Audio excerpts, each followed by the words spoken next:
Hello and welcome to this Learn English Professionals recording, brought to you by the British Council.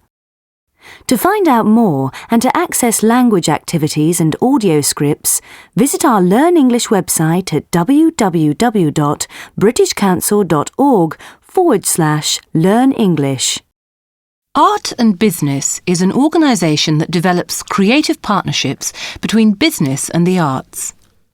Peter Jones is going to talk about the company's ideas and tell us about some of their success stories. Peter, maybe you could begin by telling our listeners why Art and Business was created. Well, in the 21st century, productivity is no longer a matter of machines. The success of a company depends on its people and on the creativity of its people. It makes sense that the way to increase productivity is to stimulate creativity. And what better way to stimulate creativity than through reading books? Exactly.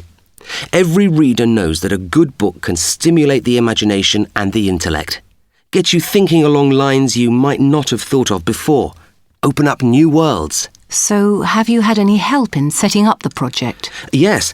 The London Libraries Agency and an organisation called the Reading Partnership work with us on this project.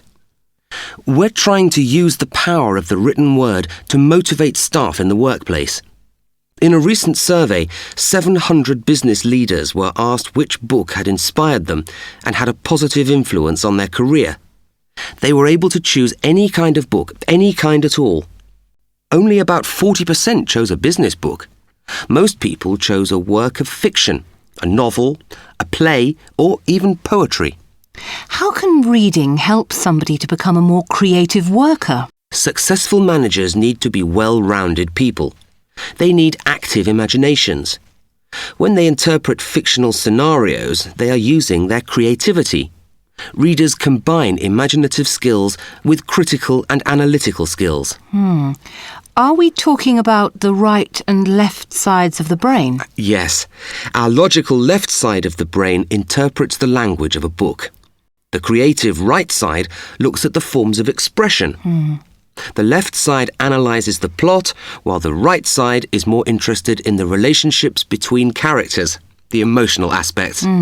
How does this transfer to the world of business? Creative ideas make businesses more competitive. Shared reading experiences improve communication and morale at work. Can you give listeners some examples of how this scheme has been brought successfully into the workplace? Employees at W.H. Smith have stuck poems and quotations above their desks for inspiration. Well, W.H. Smith deals in books. What about other examples? The telecommunications company Orange set up a project called Talk Books at Work. They discovered that encouraging employees to read helped them to develop their linguistic and interpersonal skills.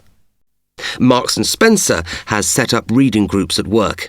The groups cut across the usual hierarchies and working relationships have improved greatly.